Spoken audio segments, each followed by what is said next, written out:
Hey, good morning. This is California Kaleidoscope.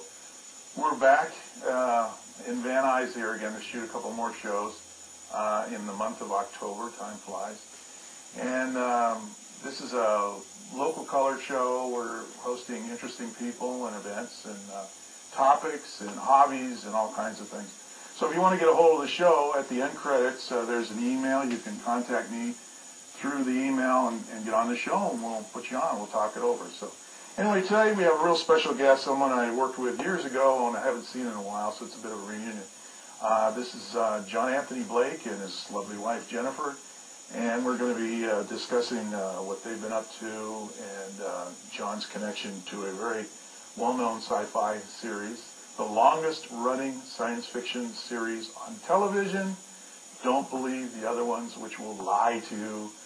Dr. Who, which has now currently been revived on your local science fiction channel. So, John and Jenny, thank you for joining me. I know it's been a while. How have you been? We've been very well, Tony. As usual, busy. I mean, you know Jennifer works at Warner Brothers, and I do more producing now and voiceovers than I do acting. But, of course, the Doctor Who legacy stays with you all the way through. Oh, you should be very proud. Oh, I am so proud. I mean, my character, Sergeant John Benton, I started off as a Yeti and a Cyberman. That's a monster for the viewers. And when you think it was the auspices and the keen eye of Barry Letts, the executive producer, and Douglas Camfield, the director, they spotted me as a walk-on, thought I was good value for money, and I became what they call the fifth lead in the show. And it's allowed me to travel the world talking to lovely people like yourself, viewers that love to know the inside and the outside of show business. So I'm really pleased to be here. That's great. Are you guys still running the mountains? We are, yes, regularly. These people are runners like you wouldn't believe. They're all over the Burbank Mountains, I guess. Well, we call it risk running, and it's really just because it's so exciting. We walk up and then just run down. And, of course, we've had rattlesnake encounters, which have almost put us off doing it. But every time we think we've been put off, the next Sunday comes and we just have to go out there. It's electrifying. You're getting into that wonderful air and it's everything, wonderful. and it must be beautiful out there. Well, I feel like I'm running Hollywood as well. It's a kind of play on words, but I'm running Hollywood. And Jennifer, you're still at Warner's? I am, yes. I've been there 11 years now. Has it been that long? It has. Oh, my can't gosh. believe it. That's a long time. And I must just say, Jenny is an executive assistant to a vice president of Warner Brothers. Very good. Senior vice president, consumer products. Very and Jenny good. handles all the Harry Potter stuff, which is absolutely fascinating. Very hot, very hot. Last time I was on the Warner lot was we were finishing up City of Angels. Oh, with Nicolas Cage. Yeah, and I think we were trying to meet for lunch, and we couldn't get our schedules together or something like that. But that's a while back. Great. So you've been really both keeping busy? Yes. That's great. Well, we're just off to England in November to do a 5-city tour. Excellent. All Doctor Who related, of course. And I'm one of those actors, I'm chuffed to have been in just one show. I never dreamt I'd be a movie star. I'm very happy to be a little TV celeb. And Doctor Who has been so good to me. And that's why I give back. The fans are everything. And you are what the fans make you. Well, you get to go home. Yes. It must be great. Oh, I can't wait. I do love my country, I must say. That's great. Well, we can keep going on like this for long, but I know John and Jenny from years gone by, but I don't think our viewers really know him very well. So what we want to do now is sort of set up a roll-in that John provided for us to show a little bit of his work on Doctor Who, and during the golden age, I will say, not to take away from present Doctor Who. But if the control room's ready, let's go into John's roll-in, and we'll show you a little bit of him working in front of the camera. Oh, that would be nice.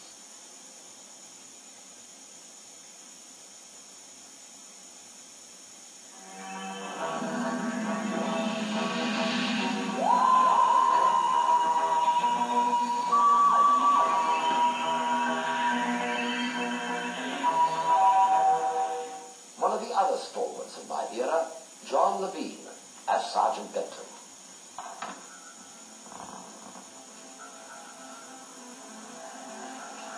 Unit control calling a brigadier. Unit control calling a brigadier. Over.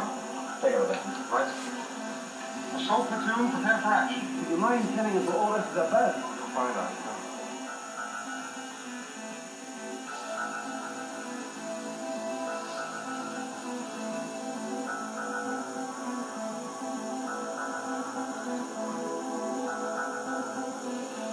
Too delicate for intelligence work, Benton. Better go and lie down. Right, sir. It's for you, Doctor. Don't get any delusions of grandeur, will you? So it's only a scratch on us. You said yourself I've got a thick scar. Morning, Benton. Morning, sir. Oh, my lovely Sergeant Benton. Wonderful, Mr. Benson. Wonderful. Yes, sir. I checked your camp headquarters. You were right. Get Sergeant Benton, quick! All right, Mr. McRonald. Keep your hair on. Everything all right? Right, I go in time, eh, Sergeant? Soon be there, sir. Hello, Mr. Benton. Benson. Benton, it's us. Right, you hold him up here. I'll cover the back. Thank you, Mr. Benton. I'll sit down, sir. Head strike confirmed.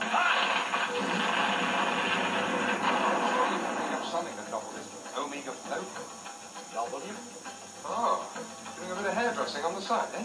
Perhaps so. Are you coming with me quietly, or do I shoot you here and now? So, look. There's going to be some complaints about that, you know, Doctor.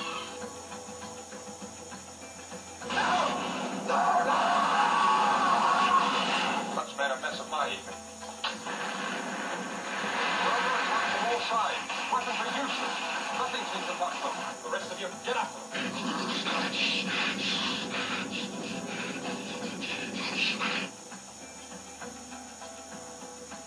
Unit headquarters. Who? Elemental, my dear Benton. We're using red pins for Tyrannosaurus, blue for Triceratops, green for the Stegosaurus, and pink for your Ectrodactyl. Thank you, Benton. Now, you're not going to give me any trouble, are you? On your feet! I've been standing here for quite some time. You'll be standing for a lot longer yet. Now, listen. This is an official call from unit. Come on. Eagle, abort. Benson, Sergeant Benson. Fire! You've no idea what's happening to Miss Grant and the captain. The doctor should be back here by now. I can't get through to the brigadier, and you're nattering on about tea. And don't be late. You've got her well trained. Shot! Well, I've always said that next to Mrs. Samuel Pepys, you make the finest cup of coffee in the world. Thank you very much, Doctor. Actually, the secret of it is to get the water. Look, never mind the dratted coffee. Well, Sergeant, aren't you going to say that it's bigger on the inside than it is on the outside? Everybody else has. It's pretty obvious, isn't it? When you see him, shoot.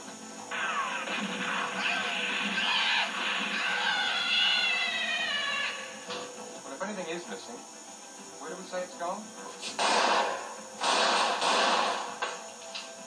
Satisfied. Kitty, come on. Come Oh, that was great, wonderful. Great series of clips.